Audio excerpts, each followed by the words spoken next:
Dois garganta louca. Vamos ver se dá pra gravar. Esse é o famoso 16 toneladas. O filme de hoje é um lembrete da importância das conexões humanas e de como a honra e a empatia podem salvar vidas, literal e figurativamente falando. Quem patrocinou este vídeo foi o Luan Esperandio e ele é uma comemoração ao aniversário de seu melhor amigo, Juan Carlos, que faz aniversário hoje, dia 20 de maio. O Juan revê o filme de hoje todos os anos e o usa para refletir sobre a vida. Juan, feliz aniversário!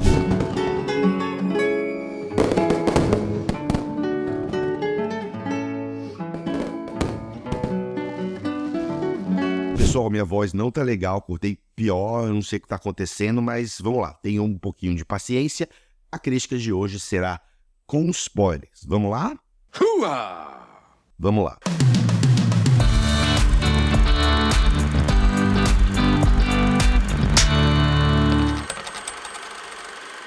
Scent of a Woman, ou Perfume de Mulher. Café com aroma de mulher. Baseado no livro de 1969 do Giovanni Alpino, o filme conta a história de Charlie Sims, um aluno bolsista de uma escola privada super tradicional, onde testemunhou algo que está sendo pressionado a revelar. Ele aceita um emprego para cuidar de um coronel cego, sem saber que ele está planejando um final de semana de indulgências aos prazeres da vida em Nova York.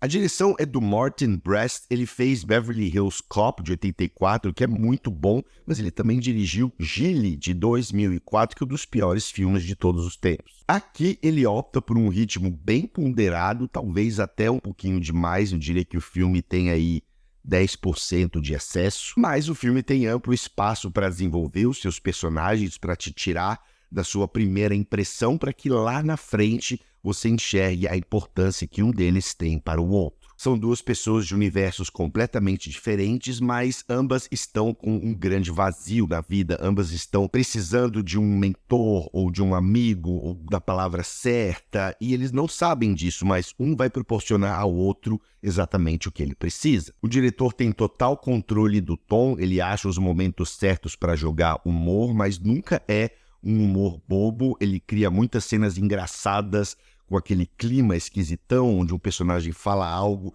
completamente inapropriado e aí o humor vem da reação do outro. Não é? Tem uma cena no avião, por exemplo, que ele começa a falar de tudo que ele gosta numa mulher, e o outro moleque tem 17 anos, e o Chris O'Donnell faz isso tão bem, a juventude, a inocência. Eu vou chegar no elenco, mas o Al Pacino tá lá, todo taradão, bêbado, alcoólico, falando, mulheres, peitos grandes, peitos pequenos, peitos assim, eu adoro. E o que tem lá, e ele faz umas caras de Chris O'Donnell assim, alguém me mata. A cinematografia gera ótimos contrastes entre o ambiente sereno e frio da escola e as ruas vibrantes e movimentadas de Nova York. A música do Thomas Newman é sutil e evocativa e tem, não sei nem se isso faz sentido, mas ela tem uma cara de trilha de anos 90, sabe? Aquela coisa edificante que ajuda a vender as emoções dos personagens, manipulativa até certo ponto. Quando é para você se sentir bem, a música te dá aquele empurrão. É bem característico de algo dos anos 90. Principalmente na hora de vender também os momentos de redenção dos personagens. Esse é um filme onde os dois protagonistas passam por coisas ácidas, azedas e tristes e fúnebres quase o filme inteiro, para te dar um momento de alívio no final, e é muito bom. Eu gosto muito quando o Al Pacino grita, I'm in the dark here, e você entende a depressão do personagem, e fica realmente a primeira vez, claro, você fica tenso, será que vai, será que não vai? E você também se pega contemplando o que esse personagem tem para viver. I'm in the dark here! A direção é muito boa, o texto é bom, as palavras têm peso, eu gosto dos diálogos, mas eu acho que o principal motivo para assistir a esse filme, o que mais vende o filme são as interpretações, o elenco é perfeito, os dois protagonistas estão perfeitos aqui. Eu gosto de dizer que esse é o personagem definitivo do Al Pacino. Alguns poderiam argumentar que é o Michael Corleone, tem também o Scarface e tem outros, mas esse é pelo menos o personagem que as pessoas imitam quando querem imitar o Al Pacino.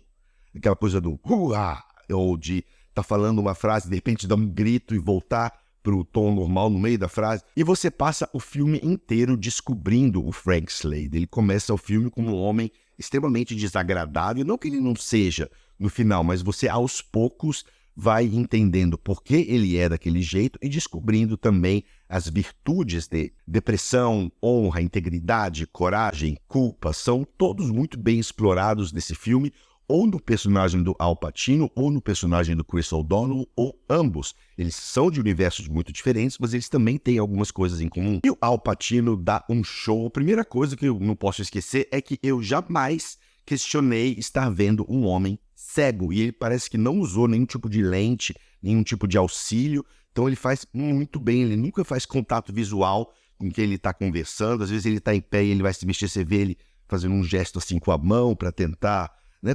Ele parece cego, é impressionante, ele tá sempre, né? Tem uma cena inclusive que ele tem que disfarçar isso, que é a cena da Ferrari, que é muito boa, ele tá lá dirigindo, loucão, e ele é parado e o policial vai, e ele não sabe que o policial tá com um documento assim, aí quando ele fala, ele meio que levanta a mão e você assim, meu Deus, se esse policial descobrir que esse homem é cego, vai dar muito ruim. Want this? Sure. É uma cena melhor que a outra. Ele comanda o filme. A cena dele dançando tango é maravilhosa, desde a parte geométrica da cena, de como ele tem uma noção do espaço, mesmo sendo cego, e consegue conduzir a mulher.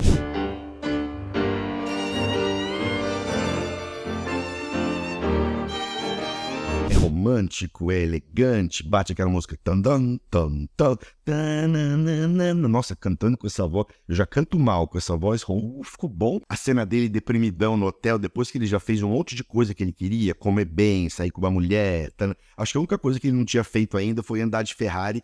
Você vê que os prazeres da vida, o plano dele de um fim de semana de prazeres está acabando. E você vê esse homem tão derrotado, tão deprimido, ele tá na cama, assim. Você vê que não sobrou mais nada, assim, é só... E o Charlie lá tentando fazer alguma coisa, tal, e ele... Oh, Charlie, what do you want?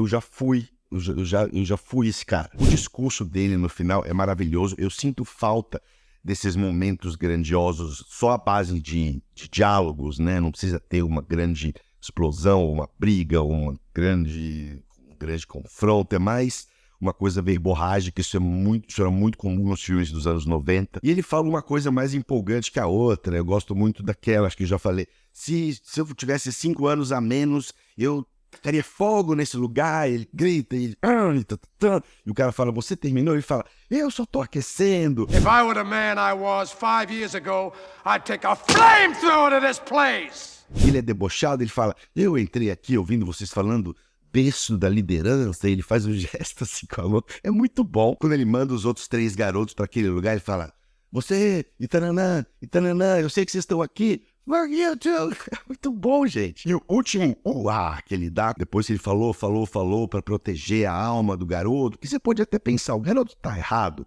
porque ele de fato viu os outros, né, moleques fazendo algo, mas você não, né, ele poderia contar qual é, e aí, não, a integridade dele, a alma dele tá intacta, e quando ele consegue passar essa mensagem, e ele é absolvido, entre aspas, ele joga o último, e todo mundo levanta e aplaude, não fica muito mais satisfatório do que isso. Sobre se ele mereceu ou não o Oscar, foi um ano muito disputado. Tinha Denzel Washington pelo Malcolm X, que é a interpretação da vida dele, e tinha o Robert Downey Jr. fazendo o Chaplin, pra mim também tá perfeito. Então é muito difícil. Eu costumo dizer que eu queria ter visto o Downey ganhando. Em outras fases da minha vida eu disse que não, esse Oscar era do Malcolm X, era do Denzel, ele foi roubado. Mas eu não consigo imaginar o que o Pacino poderia ter feito melhor aqui. Então eu talvez tivesse dado o Oscar para outro ator, mas também não dá para reclamar, não dá para dizer que foi injusto, não. Do outro lado, temos o Chris O'Donnell, que eleva demais a interpretação do Al Pacino, porque com toda aquela energia, com toda aquela fúria, ele precisa de alguém para reagir, e o Chris O'Donnell faz isso perfeitamente. Você vê que ele não tem moral, ele não tem ainda voz dentro daquela dinâmica, né? Ele tá sempre o outro gritando, e ele, tá, desculpa, então fica uma coisa desconfortável. Então, na hora que ele precisa impedir que o outro atire, ele, né, como é que ele faz? E ele consegue, quando ele fala, cara, você não quer morrer, você você só tá triste, você só tá num momento difícil. É muito forte para quem já passou por depressão, para quem já passou por... que já teve pensamentos não muito legais. Eu gosto muito desse lado tímido que aflora aos poucos, né? Quando ele fala que o padrasto dele é um babaca, ou quando ele pede uma cerveja, ou quando ele se permite se soltar um pouco, você respira junto com o personagem. Então, sim, é o filme do Al Pacino, mas tanto que ele agradeceu o Chris O'Donnell no discurso quando ele ganhou o Oscar, porque é um personagem de apoio muito importante. Você poderia até argumentar que ele é mais protagonista que o Al Pacino. I thank Chris O'Donnell. Chris O'Donnell, my co-star in this, he made every day a pleasure for me. Temos também o Philip Seymour Hoffman, que saudade desse ator, né? E aqui ele tava novinho e ele faz um babaca tão perfeitamente.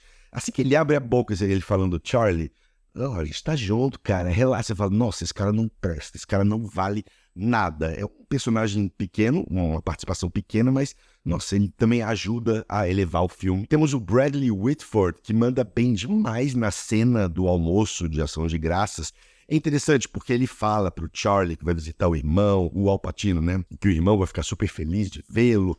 E ele pinta toda uma imagem daquela família que não é real. Quando ele chega lá é um climão, ninguém quer ele lá. E aos poucos esse sobrinho começa a contar tudo que ele fez. E é uma cena muito boa, porque ele vai contando e o Al Pacino vai junto. Ele falou, ele era um coronel no Taranã, Tananã. Ele, não, na verdade era o batalhão Tananã. Então ele vai complementando a história, você vê que a raiva vai subindo, só que ele tá complacente, o sobrinho tá acabando com ele, e ele usa os hu-ha.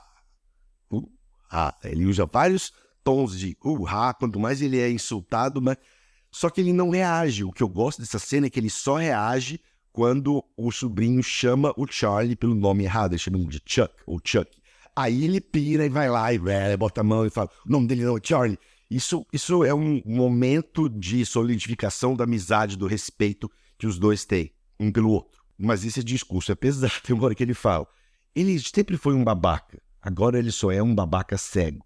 Talvez Deus não queira que certas pessoas enxerguem, você fala, louco, e ele lá. É muito bom. He was an asshole before. Hoo-ah! Now all he is a blind asshole. Hoo-ah! Eu não gosto do fato deles darem uma suposta namoradinha pra ele no final que vai resolver tudo. Beleza, ele tava deprimido, queria morrer, achou um sentido pra vida. Tem até uma cena que ele fala que sonha em encontrar uma mulher pra deitar no colo dela, e o Chris O'Donnell fala que ele pode ter isso. E você, legal, né? E só que aí no final ele, essa mulher aqui é tananã, é professora, esse cara aqui, aí os dois têm nananã, vamos se encontrar. Outro dia você fala, eles vão se apaixonar e é outra coisa típica dos anos 90, né? Eu tenho questionado esses finais onde tudo fica bonitinho demais e não sei se ele precisava dessa pré-namorada, não. Flirted okay? Yes.